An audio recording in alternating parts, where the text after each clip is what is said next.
नमस्कार और स्वागत है आप सभी का। तो आज का हमारा टॉपिक है, अगर भारत के पहले प्रधानमंत्री सरदार वल्लभ भाई पटेल होते तो भारत का सफर कैसा होता।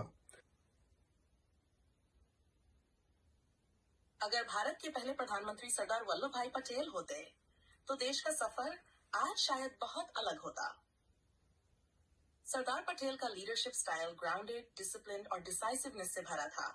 उनके नेतृत्व में राज्यों का एकीकरण बहुत जल्दी और स्मूथ तरीके से पूरा होता। एडमिनिस्ट्रेटिव स्ट्रक्चर ज्यादा ऑर्गेनाइज्ड और एफिशिएंट होता और करप्शन और पॉलिटिकल इंस्टेबिलिटी पर कड़ा नियंत्रण होता।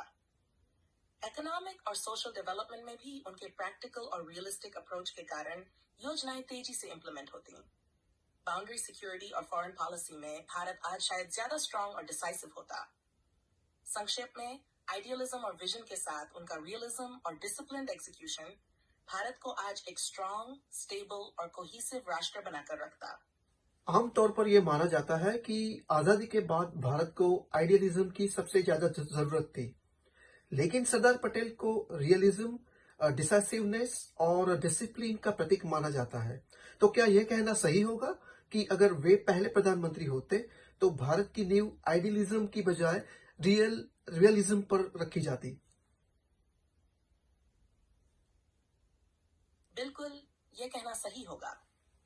आजादी के बाद भारत को विजन और आइडियलिज्म की जरूरत थी, बड़े सपने देखने, नेशन बिल्डिंग के लिए डायरेक्शन तय करने की। लेकिन आइडियलिज्म अगर बिना प्रैक्टिकल एग्जीक्यूशन, डिसिप्लिन और डिसाइसिवनेस के हो तो अक्सर वह सिर्फ थियरी बनकर रह जाता। सरदार पटेल का अप्रोच हमेशा रियलिस्टिक और एक्शन ओरिएंटेड था। अगर वे पहले प्रधानमंत्री होते तो आइडियलिज्म को गाइड करने के लिए उनका रियलिज्म और डिसिप्लिन लीडरशिप काम आता, यानी सपनों और विजन को एक्शनेबल प्लान्स और प्रैक्टिकल स्ट्रेटजीज में बदला जाता। इससे states integration, administrative efficiency, boundary security और पॉलिटिकल स्टेबिलिटी पर ज्यादा फोकस होता। देश की फाउंडेशन मजबूत होती और ग्रोथ ट्रेजेक्टरी तेजी से और ज्यादा सस्टेनेबल होती। संक्षेप में, देश की थिंकिंग शायद आइडियलिज्म पर कम और रियलिज्म, डिसिप्लिन्ड एग्जीक्यूशन और डिसाइसिवनेस पर ज्यादा टिकी होती।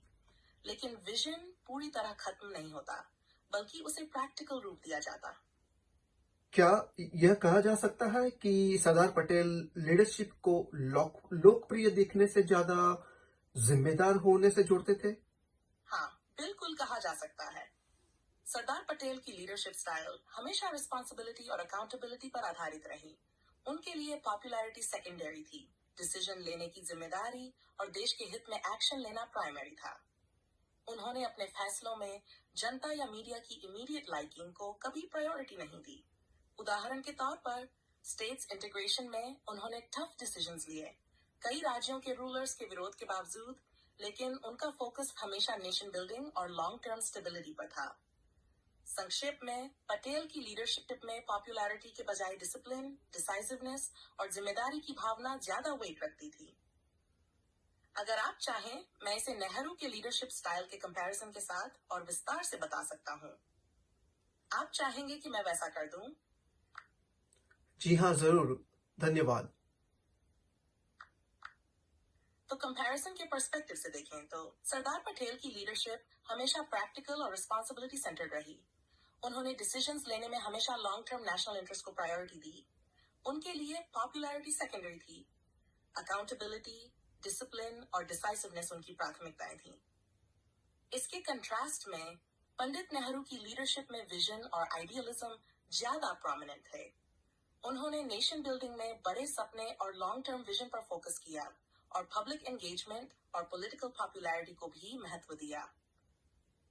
नेहरू की अप्रोच में इंस्पिरेशनल लीडरशिप और कंसेंसस बिल्डिंग अहम था, लेकिन कभी कभी डिसाइसिवनेस और स्ट्रिक्ट डिसिप्लिन पीछे रह जाते। इस कंपैरिजन से स्पष्ट होता है कि अगर पटेल पहले प्रधानमंत्री होते तो भारत की गवर्नेंस और डिसीजन मेकिंग में स्ट्रांग, डिसिप्लिन्ड और अकाउंटेबल लीडरशिप देखने को मिलती, जहां लॉन्ग टर्म स्टेबिलिटी और नेशनल यूनिटी पहले आती। वहीं नेहरू के लीडरशिप में आइडियलिज्म और विजनरी पॉलिसीज अधिक होती, लेकिन एग्जीक्यूशन में डिलेज या पॉलिटिकल कॉम्प्रोमाइजेस होते।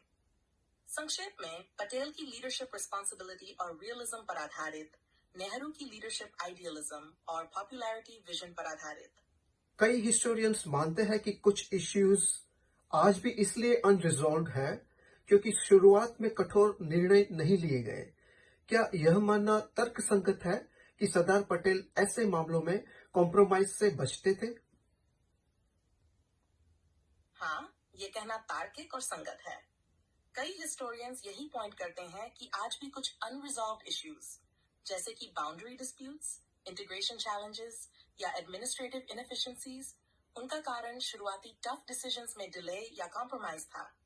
सरदार पटेल के बारे में देखा जाए तो उनका अप्रोच बिल्कुल ऑपोजिट था।